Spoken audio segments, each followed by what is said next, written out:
Hello everyone, welcome to Pep Coding.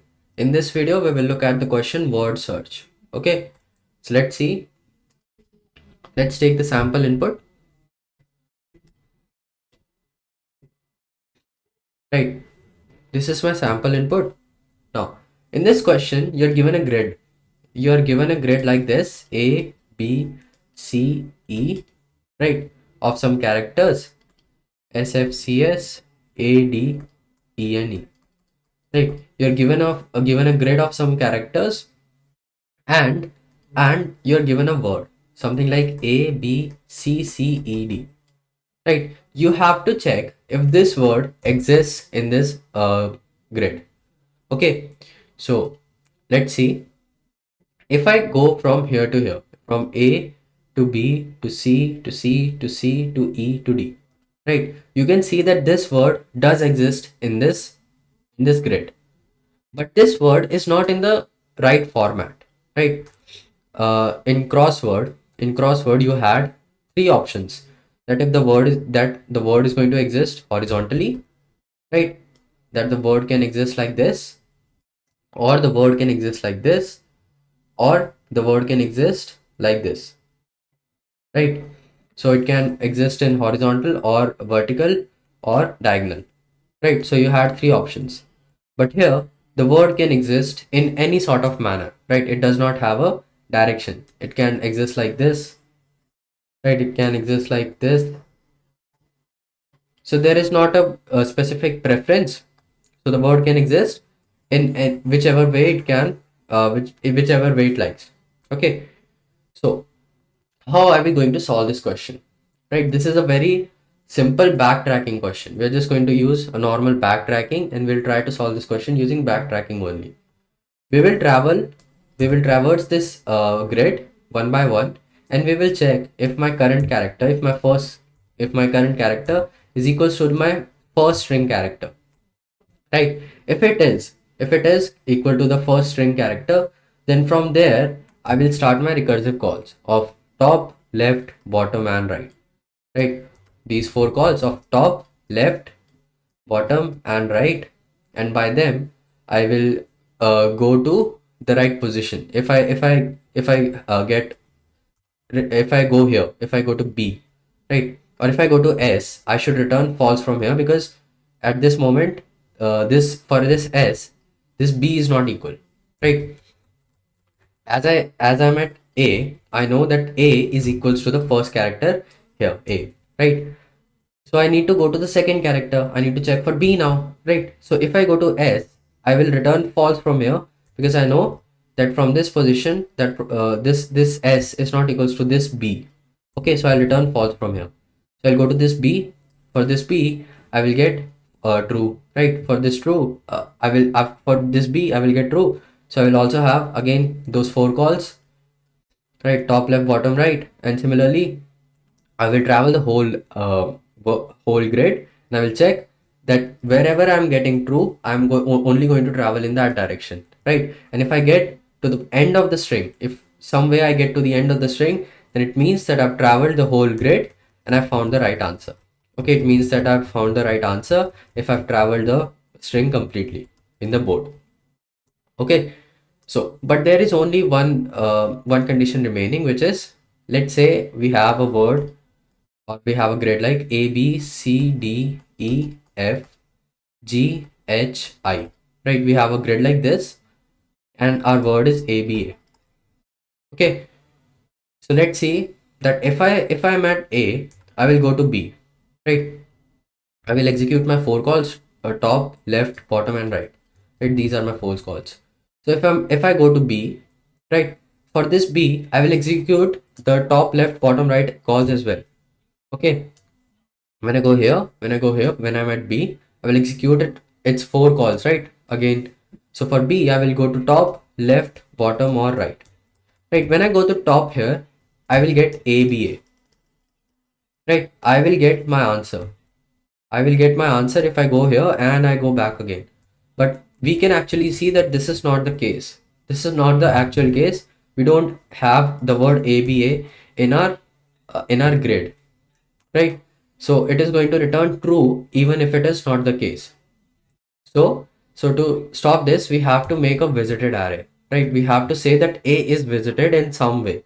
Either we can make a visited array, or what we are actually going to do, we're going to store this array somewhere or store this A somewhere and replace this character with some random character, right?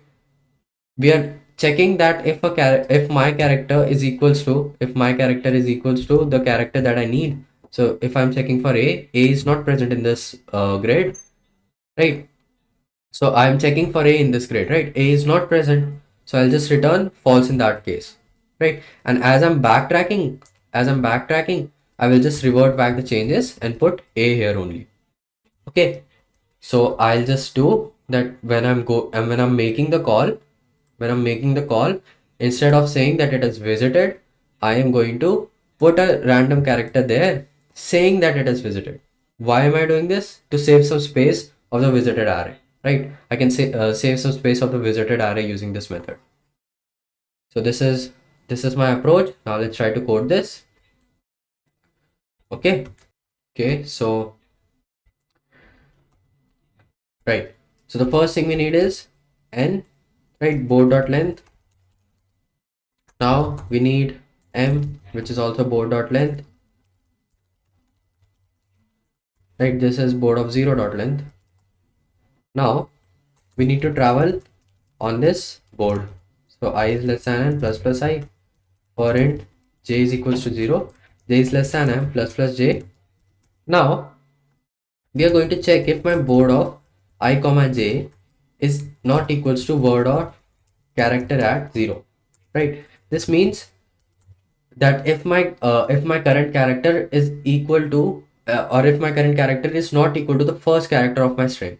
If it is not equal to my first character, then I simply need to continue, because I'm only going to make the checks when I find the first character of my string, right? So explore board I comma j comma 0 comma word, right? So I'm going to pass my board this I comma j, and what is this 0? I'm passing the string index, right? I'm passing the index of the string because I also need to travel on the string, right? So this string index will keep count of the indexes on my string, right? If I get my answer from here only, then I'm simply going to return true or simply reverse, right? Else if this runs and I don't get an answer, I'm going to return false. Okay, so this is going to be my exist function. Now we need to write this explore function, right? So public static boolean explore, right? Now character board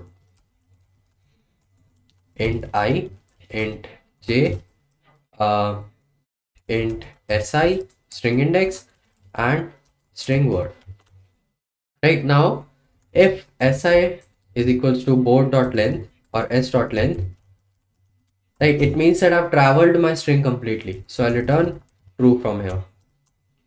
Now I can also have some negative cases, that if I is 0 less than 0, j is less than 0, or I is greater than or equal to board.length, right?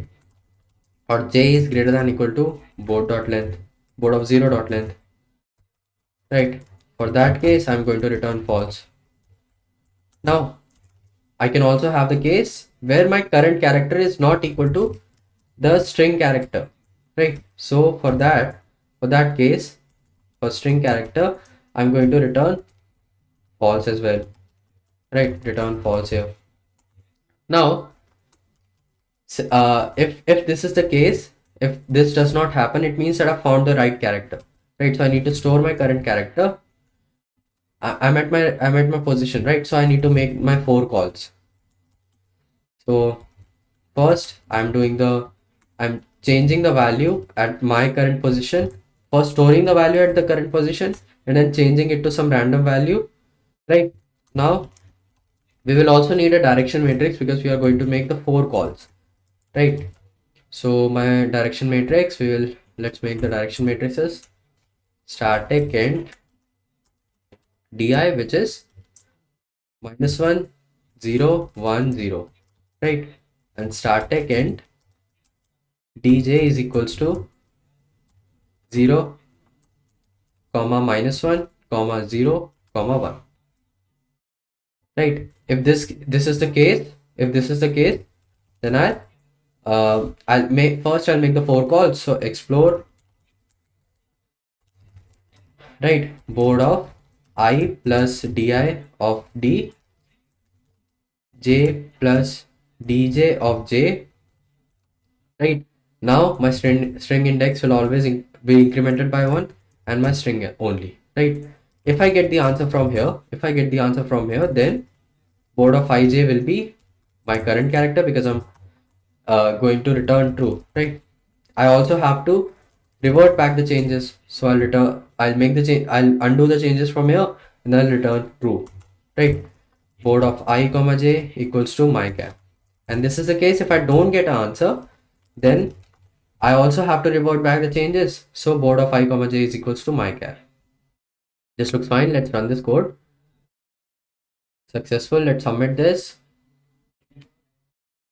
It is passing only one test case. Let's see what's the problem. Okay, so the problem was that here I should write D, right?